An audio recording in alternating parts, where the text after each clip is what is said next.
Hassan Whiteside destroyed us in the paint.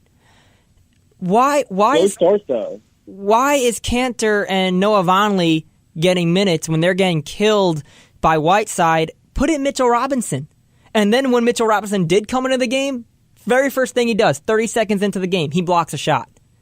I mean, give the rookie some minutes. I mean, whether or not he's ready to play, quote unquote, he's the type of guy we needed guarding Whiteside. Even if he fouls out, who cares? We know if that's what it is, or if he is on a minutes restriction because of his preseason injury, whatever. Right, the ankle. Yeah, he sprained his ankle. Right. Right.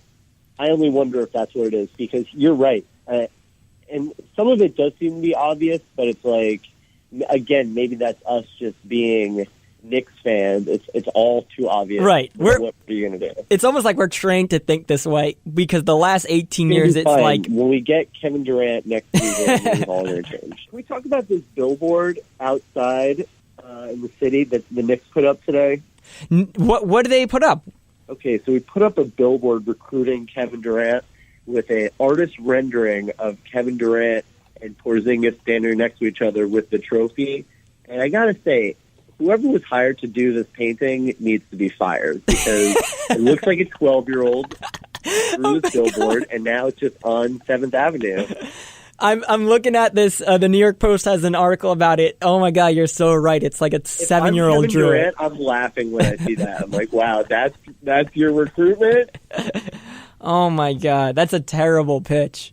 That's a terrible pitch. You got to get that painting down pronto. Oh, my God. But, I hope that was like a Make-A-Wish Foundation thing or something, because that is rough. Let me ask you this. What are the positives over the last 2 games where the Knicks have lost? Are there any positives that you've seen in their play? Tons of positives. Mr. Positive over here. Ben is Mr. Positive about the Knicks. Let's hear it. Positives. All I see are positives. We got great-looking rookies.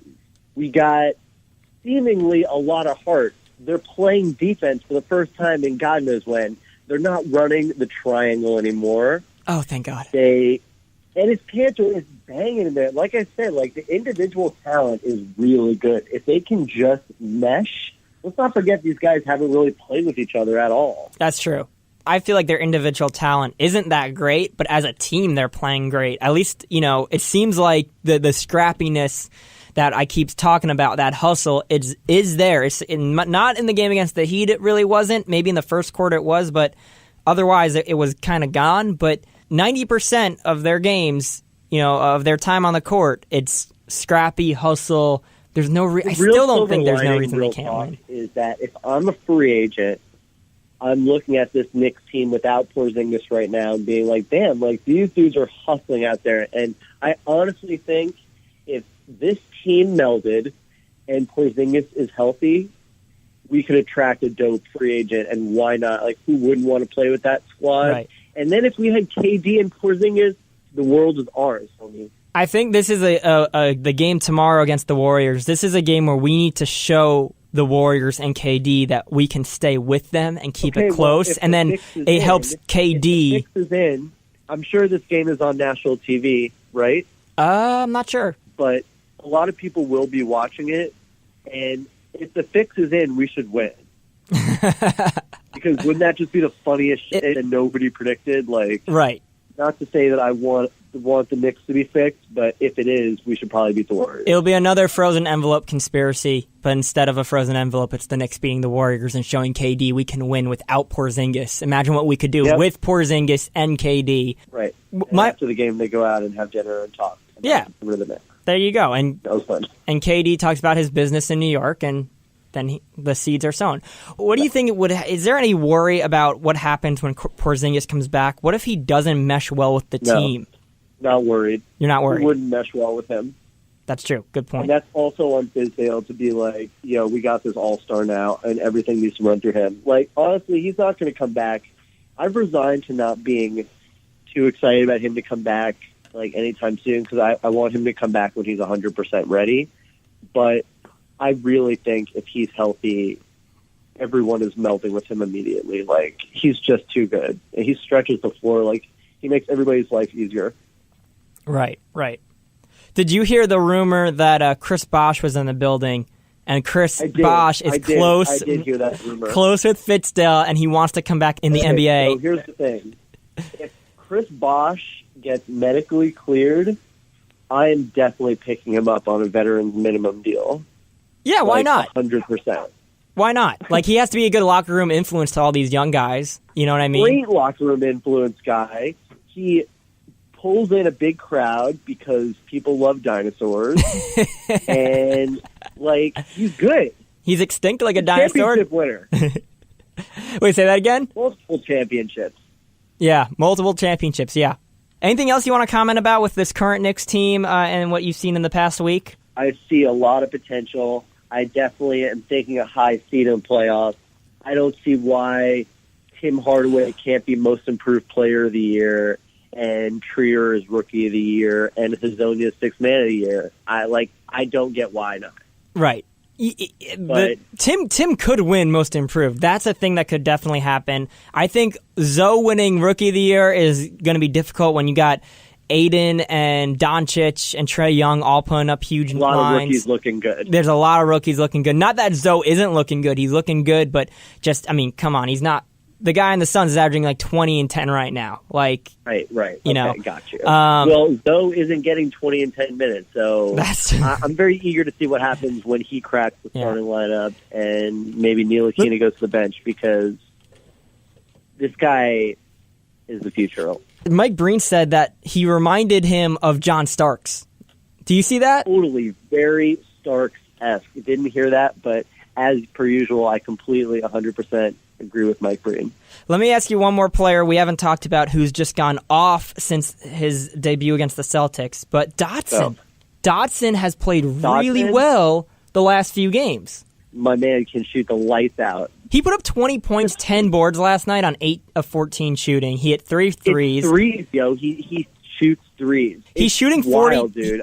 I'm all for, again, signing this dude up and giving him big minutes because he's only getting better. He reminds me of Langston Galloway. Yeah, I loved Langston. Yeah. Me too. Shout out Langston Galloway. Yeah, here's the thing I would love. I would love to see Dotson get minutes over Ron Baker. What's the issue with Ron Baker? I just think, I know he plays hard, but I've talked about this on the podcast. It seems like every time he's around the ball, something bad happens. He misses his shots. He's getting scored on. I don't think it's... Although Ron Baker, last season I was not a Ron Baker fan. I wouldn't say I'm a huge Ron Baker fan now, but I do like the heart that he plays with. And although he seems to get, knocked around a lot, he does seem to be a little more productive than he was last season. That being said, I'm totally in for putting Dotson in over him. I just think Dotson's more productive. I mean, you look at the minutes, what he's done. He's making Baker on the bench for Dotson. I'm all good for that. He's made multiple threes in every single game he's played. He had 10 boards against the Heat, 8 against the Bucks. Like a guard who can rebound, and he's had 5 steals in 3 games. So he's being productive, and I think more productive than Baker. He's honestly being more productive than maybe even Trey Burke, maybe even Frank. He's just playing really well lately. Dude, Dotson's the man. You are listening to Bockers Beat. My name is Jeff Haber. However you're listening, YouTube, Spreaker, SoundCloud, Twitter, and now iHeartRadio. Thank you for listening. Please follow to get all the updates and all the new episodes. My guest this week is Ben Pitts. All right, so I want to talk to you about some of your personal experiences as a Knicks fan, and this is one of the things I love talking to you about because I'm in such awe and I'm so jealous because I think this was even before you were Tracy Morgan's assistant. You were sitting courtside at Knick games. How did you get into that? How did you get that opportunity? Okay, well, obviously I can't reveal all my courtside secrets, but what I can tell you is Madison Square Garden really likes to have a lot of celebrity talent watching these Knicks games, right? Of course, and I believe, isn't it true they pay celebrities to be at games? They do not pay celebrities to be at games. Okay. So I basically have given myself a self-appointed position to sort of bring as many name actors as I can to the Garden to enjoy their games. Gotcha. So who can you say who you've sat at a game with besides Tracy? Sure. Yeah, totally. Okay, so first courtside game I went to was with Catherine McPhee. Really? And Yes, and that was, God, like, I don't know, 7 years ago. Yeah. It was eye-opening, and you walk onto the court, and she didn't even care, so we got there late, in fact. Oh, no. It was, rushing her, and there was no rushing her. So, this is your first ever experience sitting courtside. Correct. And you're late to the game. Okay, so, we're talking about maybe 2 minutes into the first quarter. Okay, that's not bad. So we go, and it's just wild. You walk onto the court, and it's surreal, dude. It's